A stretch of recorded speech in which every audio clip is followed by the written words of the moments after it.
Welcome to the deep dive. Yeah.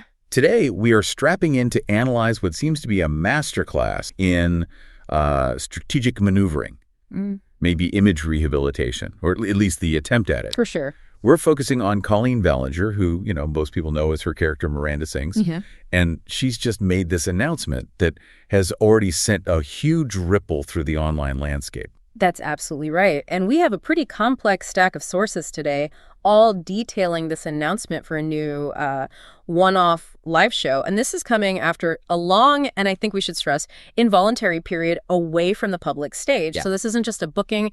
It's timed perfectly after she made all these public statements about accountability, everything about it, the title, the venue.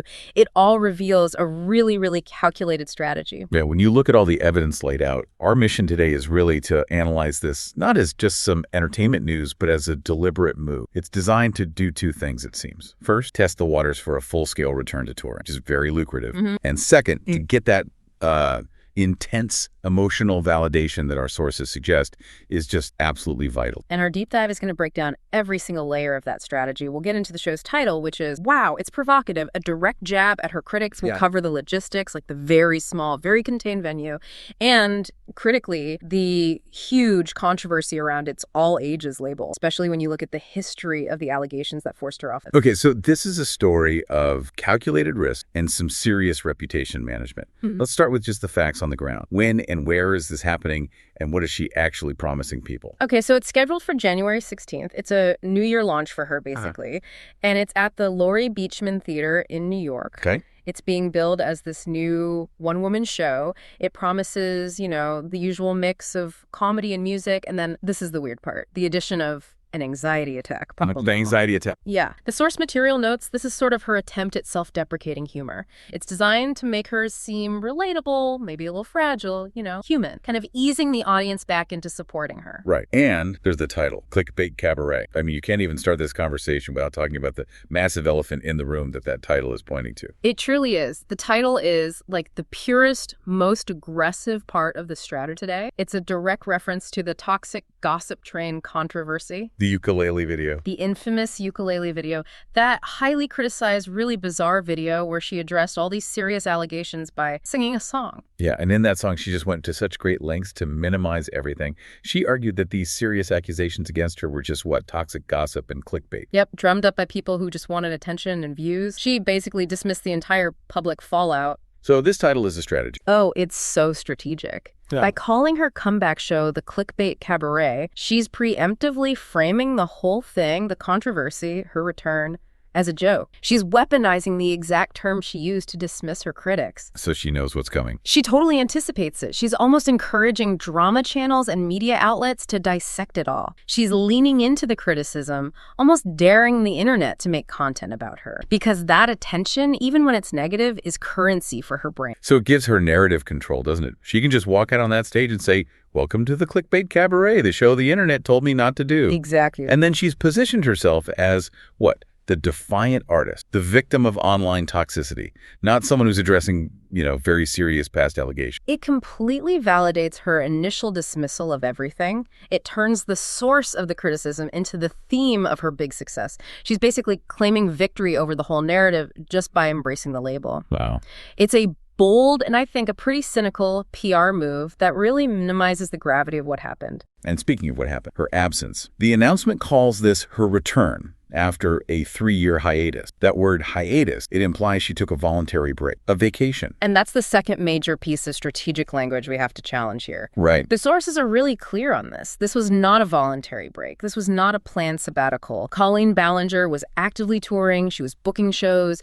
She was involved in major projects right up until the moment those call-outs and accusations just became too widespread to ignore. So the word hiatus suggests choice, but the reality was consequence. Exactly. The break was forced on her. Her behavior, as our sources detail it, was deemed egregious by the public, by critics, by industry partners, and that led directly to professional consequences. Like what? Well, a significant number of shows that were already booked got canceled. And you have to remember, she was having mainstream success. She debuted as Dawn in Waitress on Broadway back in 2019. Wow, I forgot about that.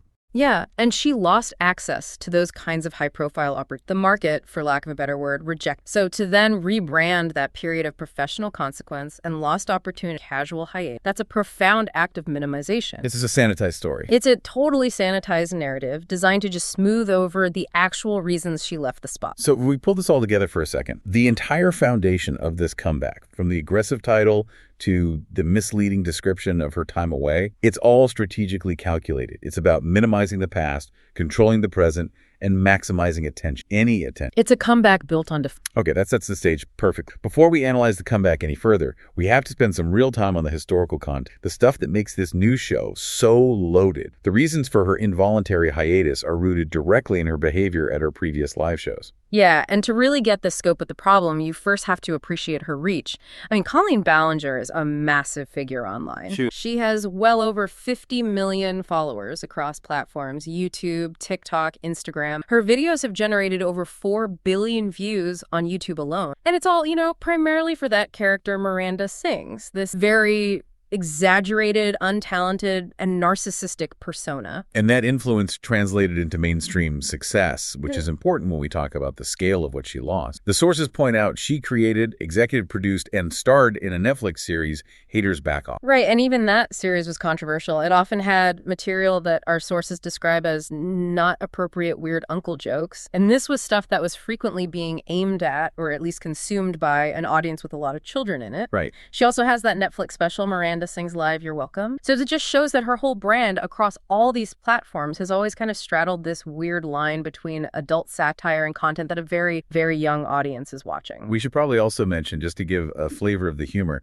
that she's a New York Times #1 bestseller for books like Self-Help and My Diary. Yes, and the source material specifically calls out the juvenile nature of that title, My Diary, which is spelled intentionally to sound like diarrhea. Right. It just establishes this consistent tone. Crude, bizarre, and often leaning into the absurdly juvenile. But the core issue here, the thing that led to the professional fallout, lies specifically with that one-woman variety show she toured for over a decade. The sources state explicitly that show brought her a lot of controversy. And this is where we need to get into the really specific details from the source about the alleged inappropriateness with child fans, particularly minors who were brought up on stage with her. Yeah. We're not just talking about, isolated remarks. The sources detail specific, repeated routines that involve children. Okay, so let's elaborate on those two most discussed examples, which the sources call the most egregious of her stage actions. The first one, which it really sounds like something designed for just maximum shock and discomfort, was called the yoga chat. The yoga chat. During this part of the show,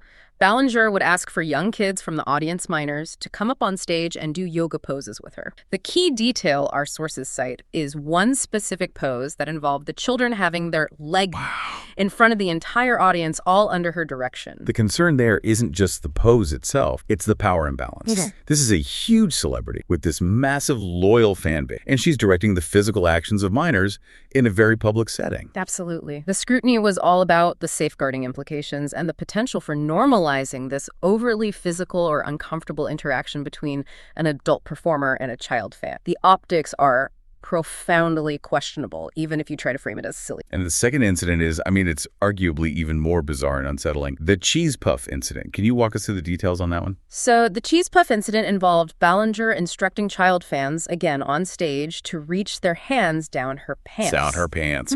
She would have a plastic bag stored inside her clothing, and the kids were told to retrieve cheese puffs from that plastic bag. That is, frankly, shocking. Regardless of the explanation, the plastic bag, it's just a joke intent. The act of a child putting their hand down an adult performer's pants in front of a live audience is an extraordinary violation of professional boundaries. Just deeply concerning. The source material is very explicit that these routines were systemic. They were repeatedly cited as examples of her alleged inappropriate conduct. The source states clearly she has been called out for the way she behaved around children. Her history of touring was intrinsically linked to these controversies. So this is why the hiatus happened. This is why professional doors closed, because of this documented pattern of behavior. Okay, so when we get into analyzing the new show, we have to remember, it's not just a return to performance, it's a return to the exact context, the live stage, the fan interaction that created the biggest, most damaging allegations against her career. This history isn't just a footnote. It is the reason this new show is so loaded. Exactly. I think we've established the whole framework of her return is based in this strategic deflection, this minimization. Here's where it gets really into the timing of the Clickbait Cabaret announcement. It didn't just appear out of nowhere. It came immediately after her appearance on that podcast, P-Time. The chronological link here is the strongest indicator of a calculated move. The podcast episode, according to our sources, was basically designed to be a crucial piece of pre-marketing. It was meant to set the emotional stage for acceptance. How so? Well, Ballinger used that platform to talk extensively about her situation. She claimed she had changed, that she'd taken accountability, that she was now a different person after all this intense reflection. And the sources characterized the tone of that episode as very poor me. Yeah. It was an exercise in getting sympathy. She talked about how much she missed being live, how much she missed her fans, constantly emphasizing her own personal suffering and her supposed growth. The speculation is, well, it's intense, but it's logical. Given the lead time you need to book a major New York event, secure dates, start prepping a new show, she must have known she was booking or preparing Clickbait Cabaret while she was recording this supposedly vulnerable, introspective accountability podcast. So the argument is that the whole narrative of I've changed and I've grown wasn't some genuine outpouring of emotion. It was a premeditated attempt to,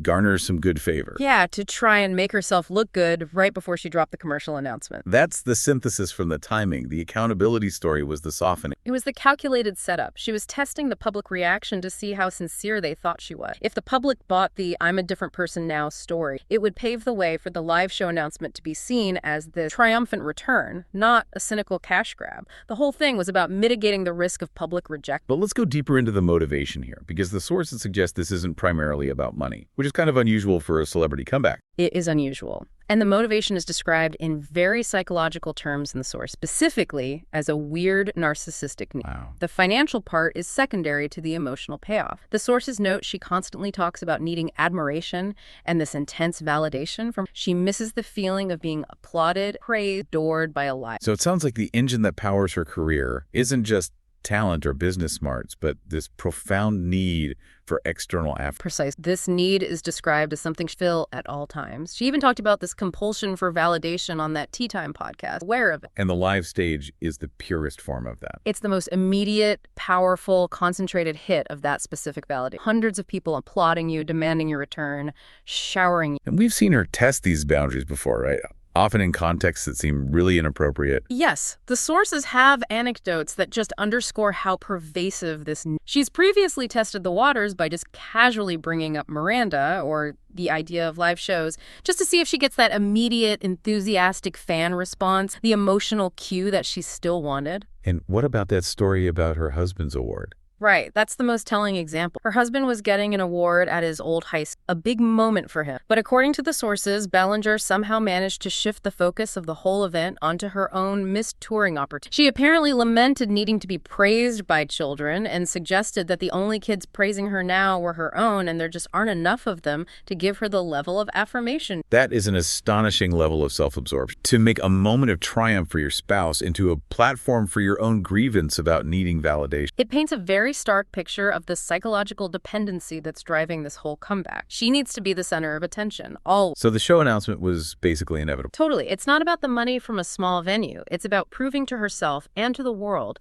that the adoration she desperately needs is still there for her. It's her emotional life support. Okay, so we have to address the detail that offers a moment of, potential public good, the charity element. The show says that all pre-proceeds will go to funding and research for children cancer. And look, the immediate, undeniable truth is that raising money for children's cancer research is a good thing. Of course. However, in the context of this very calculated comeback, our sources compel us to analyze its strategic function. The charity component, while great for the cause, acts as an incredibly effective shield. It's a softening agent for a really controversial return. It's the ultimate deflection. How do the sources suggest we view this? The analysis suggests that the motivation for getting back on stage is still rooted in that personal, narcissistic fulfillment, the need for applause. The charity, while commendable, lets her inoculate herself against criticism. It allows her to say, you can't criticize my return, I'm helping. So if someone points out the strategic calculation, they risk looking insensitive. Exactly. It doesn't change the underlying self-serving reason for the show,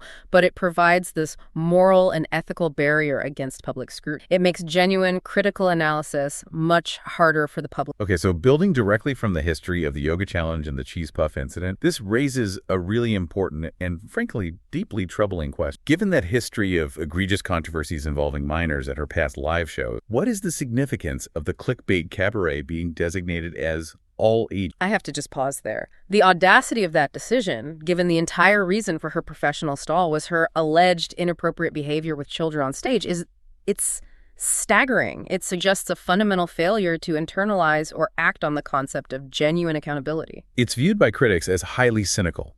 The sources note that she couldn't even make it an adult show, meaning she was unwilling to restrict her audience to a demographic where those historical concerns about onstage interactions would be completely moot. So what does that decision suggest? It suggests she's prioritizing audience access, or maybe keeping the possibility of that same type of interaction that got her in trouble over demonstrating any commitment to safeguarding or actually changing her environment. And the logistics of the event just make the all-ages thing even weird. Correct. The show is scheduled for 9:30 p.m. in New York City. And while New York is a late city, 9:30 is still a significantly late time for minors. And yet the all-ages tag invites families, it invites minors who are huge fans to be in that audience. So what's the speculation? Why insist on all age, even with the obvious risk? Is it just about selling more tickets? It's probably multi-layered. I mean, maximizing sales is part of it, sure.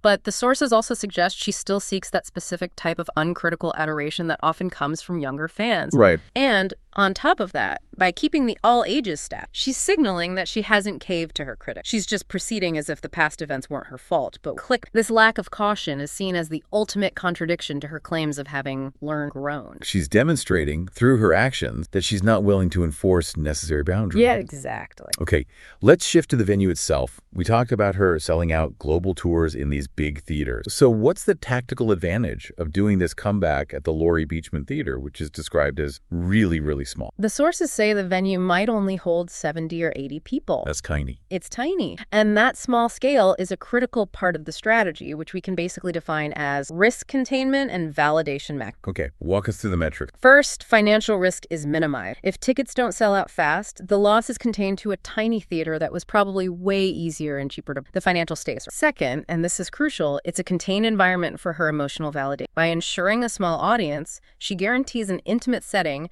where the vast majority of people there will be her ultra-loyal, enthusiastic fans. So she's maximizing the chance for that high-intensity applause without the risk of empty seats or a hostile crowd. Precise. If she booked a 2,000-seat theater and only half of it sold, that would be a public fail. A huge blow to that narcissistic need for applause. But a packed house of 70 people? That provides that potent, immediate feeling of being adored and demanded. It's proof. It's proof to herself and to future promoters that she can still draw a crowd and command adoration. So the small size is basically a controlled environment test. Okay. If this show sells out and goes well, what's the strategic implication? What's next? Our sources are unequivocal on if the Clickbait Cabaret is a success, if she gets the validation she needs and the event generates positive buzz, she will almost certainly return to full-scale touring. In fact, she has demonstrated that she needs. And this small show provides the proof of concept required to launch a full, larger, the dress rehearsal for a much broader return. Okay, let's talk about the mystery of the ticket. Given her massive following, 50 million people across platforms, and the hype around this, why are tickets still available? The promotion seems intentionally quiet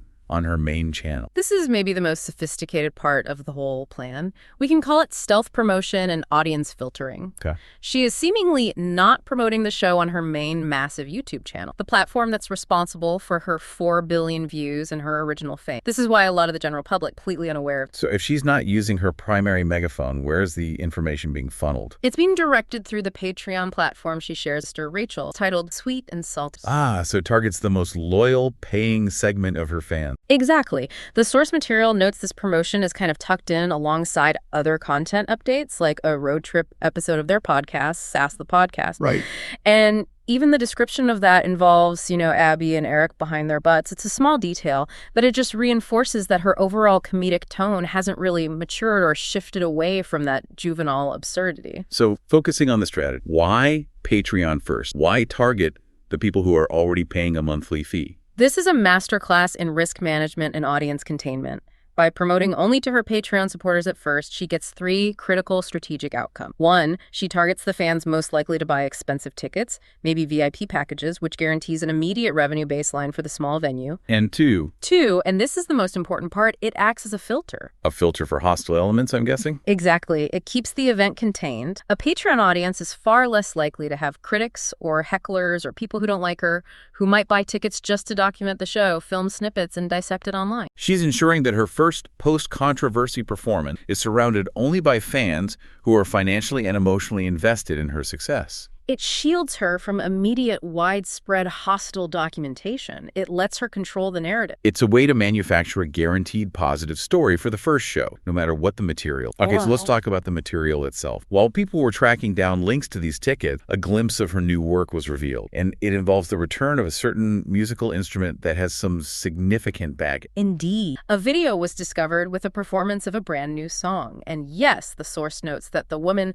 took out her ukulele. The presence of the ukulele, given its association with that toxic gossip train response video, is seen as a really ominous sign, a symbol of her minimizing serious issues through, musical mock. So what's the subject of this new work? Is she still doing the Miranda Sings persona? It looks like she's shifting her comedic focus towards parenting, using her own kids as the specific song that was discovered, which is presumably practice for the Clickbait Cabaret, is about a child who apparently tells her that he loves poo more than he loves his own mother. Okay. The central, very bizarre sentiment of the chorus, quote, "I've been replaced by something that comes out my ass." Wow. Okay, the new subject is definitely safer than the yoga challenge or the cheese puff incident, but let's look at the lyrics detailed in the source material because they offer some insight.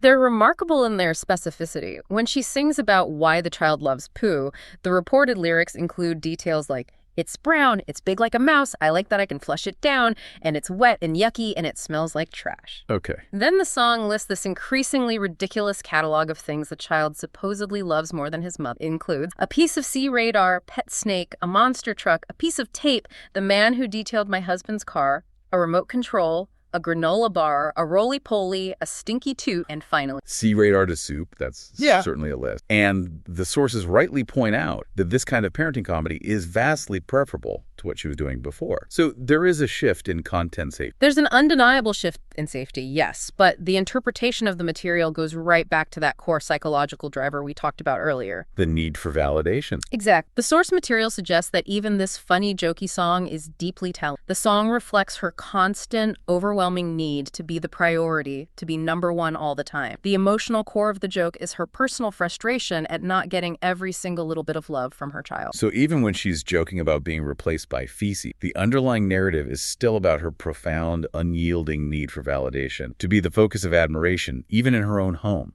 The creative output has changed, but the emotional engine driving her performance is still fixed on that need for. This glimpse of the new material just confirms that the core personality trait that fueled the live performance compulsion in the first place is still very much active and informing her art for the Clickbait Cabaret. Before we synthesize everything, we have to address one more crucial detail that makes the all-ages decision even more complex, and that's the family association. Right. The show announcement immediately brings up the question of which family members, if any, will be there or participate. And we have to specifically mention Trent, Ballinger's brother and professional. Trent is a significant figure here because his name is tied directly to the same controversies that forced her off the road. Yes. The source material explicitly notes that Trent was also publicly accused of inappropriate behavior with child, and that these allegations were allegedly to a much bigger degree than Colleen's own controversy. The sources suggest this points to a more systemic issue, extending beyond just one murder. So the potential presence of family members who've also been subjects of controversy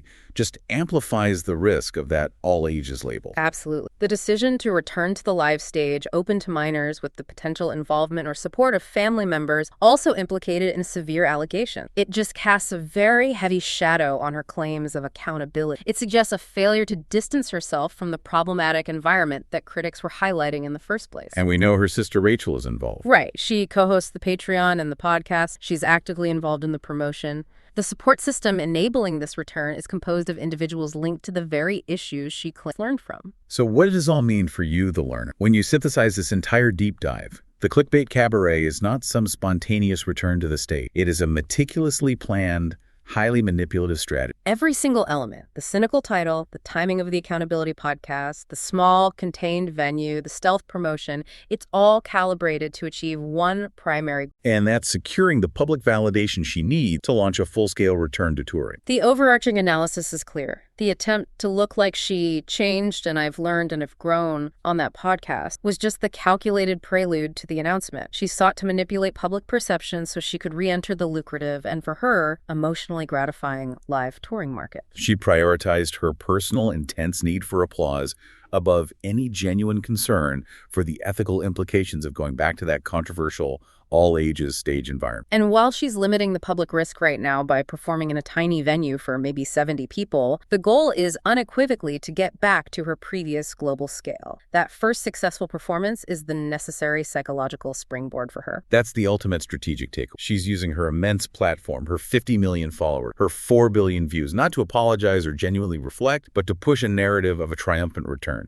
She's using the infrastructure she built to support a purely self-serving act of emotional fulfillment. Hashtag tag outro. So for you, the learner, the key takeaways from synthesizing these sources are really focused on the mechanics of PR. First, remember the time. The claim of accountability on the podcast was surgically timed to the booking of the show. That proves the strategy was manipulated. Right. Second, understand the strategic logistics. The small venue and the Patreon stealth marketing are tactical moves to ensure the initial comeback is safe, contained, and successful. It's a controlled test run for... And Third, you have to recognize that controversial all ages designation, despite the specific history of impropriety involving minors at her shows, it signals a lack of willingness to establish boundaries. And finally, let's end with a final provocative thought that builds on this curious tension we uncovered between controversy and charity. Given her immense self-professed need for validation and applause, and the fact that she is dedicating all pre-proceeds to children's cancer research, we have to ask, does the charity aspect serve as a genuine, if limited, step toward redemption and public service? Or is it the ultimate, most sophisticated tool of manipulation, using an unimpeachable, universally respected good cause to deflect and shield